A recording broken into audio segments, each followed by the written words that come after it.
The defendant's attempts to enlist the vice president to fraudulently alter the election results at the January 6th certification proceeding. As the January 6th congressional certification proceeding approached, and other efforts to impair, obstruct, and defeat the federal government function failed, Trump sought to enlist the vice president to use his ceremonial role at the certification to fraudulently alter the election results. Trump did this first by using knowingly false claims of election fraud to convince the vice president to accept Trump's fraudulent electors, reject legitimate electoral votes, or send legitimate electoral votes to state legislators for review rather than count them. When that failed, Trump attempted to use a crowd of supporters that he had gathered in Washington, D.C., to pressure the vice president to fraudulently alter the election results. On December 19, 2020, after cultivating widespread anger and resentment for weeks with his knowingly false claims of election fraud, Trump urged his supporters to travel to Washington on the day of the certification proceeding, tweeting, "Big protests in D.C. on January 6th. Be there, will be wild." Throughout late December, he repeatedly urged his supporters to come to Washington for January 6th. On December 23rd, Trump retweeted a memo titled Operation Pence Card, which falsely asserted that the vice president could, among other things, unilaterally disqualify legitimate electors from 6 targeted states. On the same day, co-conspirator 2 circulated a 2-page memorandum outlining a plan for the vice president to unlawfully declare Trump the certified winner of the presidential election. In the memorandum, co-conspirator 2 claimed that 7 states had transmitted 2 slates of electors and proposed that the vice president announce that because of the ongoing disputes in the 7 states, there are no electors that can be deemed validly appointed in those states. Next, co-conspirator 2 proposed steps that he acknowledged violated the ECA, advocating that in the end, Pence then gavels President Trump as reelected. Just 2 months earlier, on October 11th, co-conspirator 2 had taken the opposite position, writing that neither the Constitution nor the ECA provided the vice president discretion in the counting of electoral votes, or permitted him to make the determination on his own. On several private phone calls in late December and early January, Trump repeated knowingly false claims of election fraud and directly pressured the vice president to use his ceremonial role at the certification proceeding on January 6th to fraudulently overturn the results of the election. And the vice president resisted, including on December 25th, when the vice president called Trump to wish him a Merry Christmas. Trump quickly turned the conversation to January 6th and his request that the vice president reject electoral votes that day. The vice president pushed back, telling Trump, as the vice president already had in previous conversations, I don't think I have the authority to change the outcome. On December 29th, as reflected in the vice president's contemporaneous notes, Trump falsely told the vice president that the Justice Department was finding major infractions. On January 1st, Trump called the vice president and berated him because he had learned that the vice president had opposed a lawsuit seeking a judicial decision that at the certification, the vice president had the authority to reject or return votes to the states under the Constitution. The vice president responded that he thought there was no constitutional basis for such authority and that it was improper. In response, Trump told the vice president, "You're too honest." Within hours of the conversation, Trump reminded his supporters to meet in Washington before the certification proceeding, tweeting, "The big protest rally in Washington, D.C. will take place at 11 a.m. on January 6th. Locational details to follow. Stop the steal." On January 3rd, Trump again told the vice president that at the certification proceeding, the vice president had the absolute right to reject electoral votes and the ability to overturn the election. The vice president responded that he had no such authority and that a federal appeals court had rejected the lawsuit making that claim the previous day. On January 3rd, co-conspirator 2 circulated a second memorandum that included a new plan under which, contrary to the ECA, The vice president would send the elector slates to the state legislatures to determine which slate to count. On January 4th, Trump held a meeting with co-conspirator 2, the vice president's chief of staff, and the vice president's counsel for the purpose of convincing the vice president, based on Trump's knowingly false claims of election fraud, that the vice president should reject or send to the states Biden's legitimate electoral votes rather than count them. Trump deliberately excluded his White House counsel from the meeting because the White House counsel previously had pushed back on Trump's false claims of election fraud.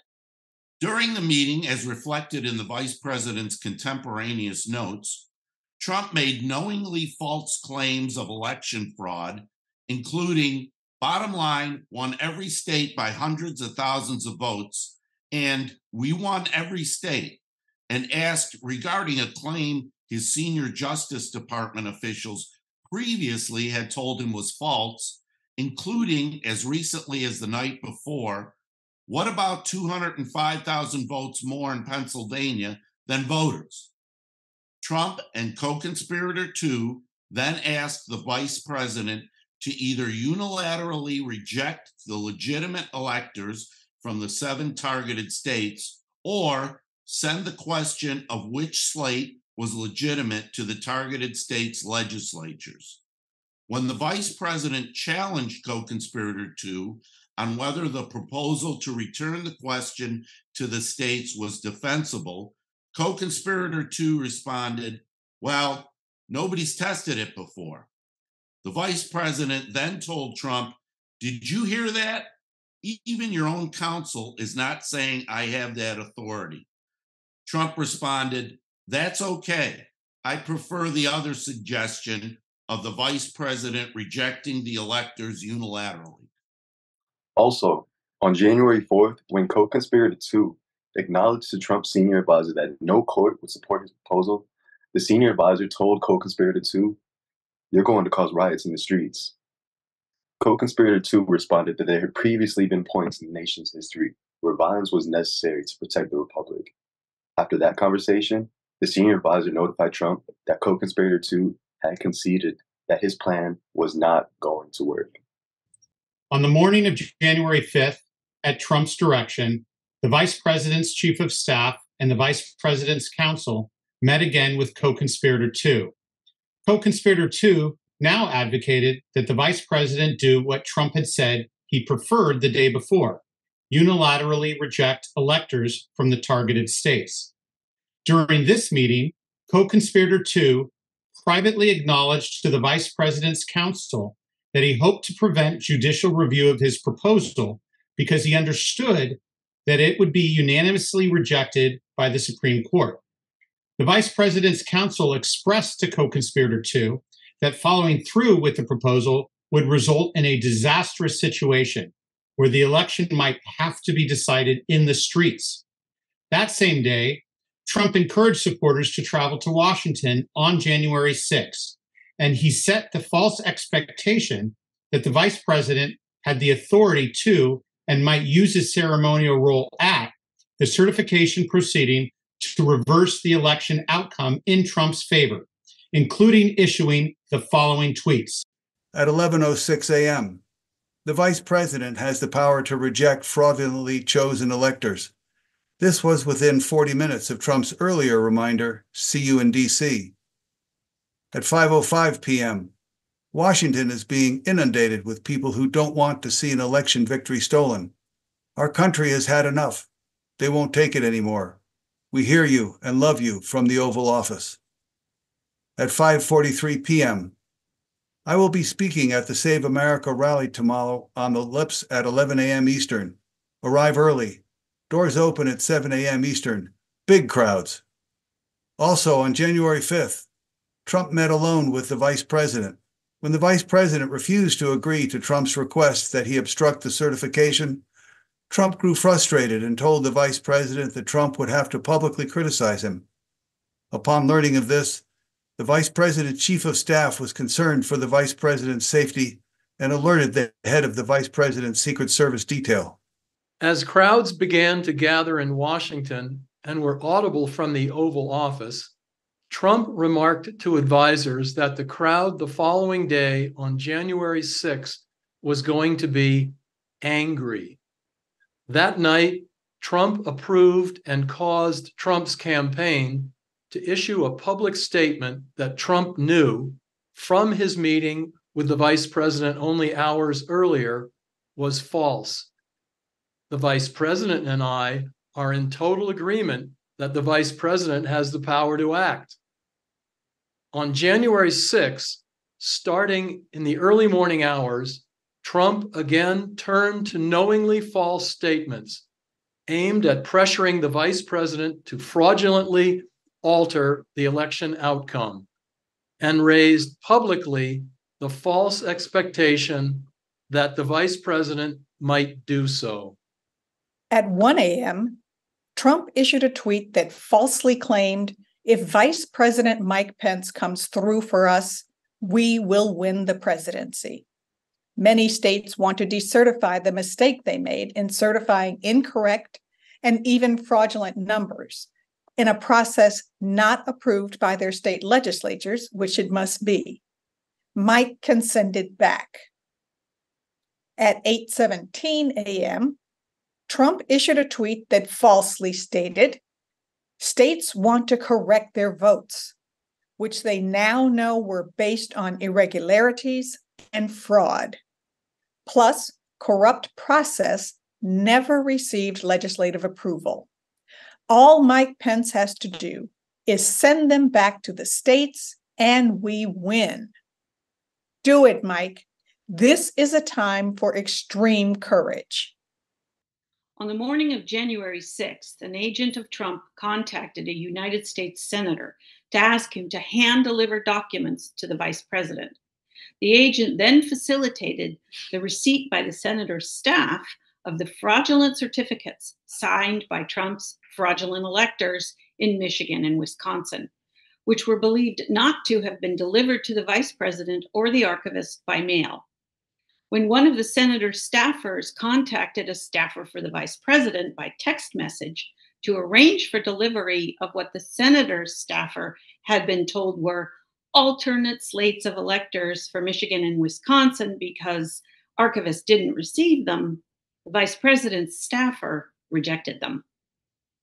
At 11:15 a.m., Trump called the vice president and again pressured him to fraudulently reject or return Biden's legitimate electoral votes.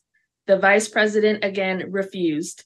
Immediately after the call, Trump decided to single out the vice president in public remarks he would make within the hour, reinserting language that he had personally drafted earlier that morning, falsely claiming that the vice president had authority to send electoral votes to the states, but that advisors had previously successfully advocated be removed. Earlier that morning, Trump had selected co-conspirator 2 to join co-conspirator 1 in giving public remarks before his own. When they did so, based on knowingly false election fraud claims, co-conspirator 1 and co-conspirator 2 intensified pressure on the vice president to fraudulently obstruct the certification proceeding. Co-conspirator 1 told the crowd that the vice president could cast the ECA aside and unilaterally decide on the validity of these crooked ballots. He also lied when he claimed to have letters from 5 legislatures begging us to send elector slates to the legislatures for review and called for trial by combat. Co-conspirator 2 told the crowd, all we are demanding of Vice President Pence is this afternoon at 1 o'clock, he let the legislatures of the state look into this so we get to the bottom of it and the American people know whether we have control of the direction of our government or not.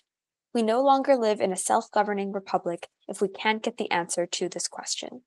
Trump's knowingly false statements for these purposes included: Trump falsely claimed that based on fraud, the vice president could alter the outcome of the election results, stating, I hope Mike is going to do the right thing. I hope so. I hope so. Because if Mike does the right thing, we win the election. All he has to do, this is from the number one or certainly one of the top constitutional lawyers in our country. He has the absolute right to do it. We're supposed to protect our country, support our country, support our Constitution, and protect our Constitution. States want to revote. The states got defrauded. They were given false information. They voted on it. Now they want to recertify. They want it back. All Vice President Pence has to do is send it back to the states to recertify. And we become president, and you are the happiest people. After Trump falsely stated that the Pennsylvania legislature wanted to recertify their votes, they want to recertify, but the only way that can happen is if Mike Pence agrees to send it back. The crowd began to chant, "Send it back." Trump also said that regular rules no longer applied, stating, "And fraud breaks up everything, doesn't it? When you catch somebody in a fraud, you're allowed to go by very different rules." Finally, after exhorting that we fight like hell, and if you don't fight like hell, you're not going to have a country anymore, Trump directed the people in front of him to head to the Capitol, suggested he was going with them, and told them to give members of Congress the kind of pride and boldness that they need to take back our country. During and after Trump's remarks, thousands of people marched toward the Capitol.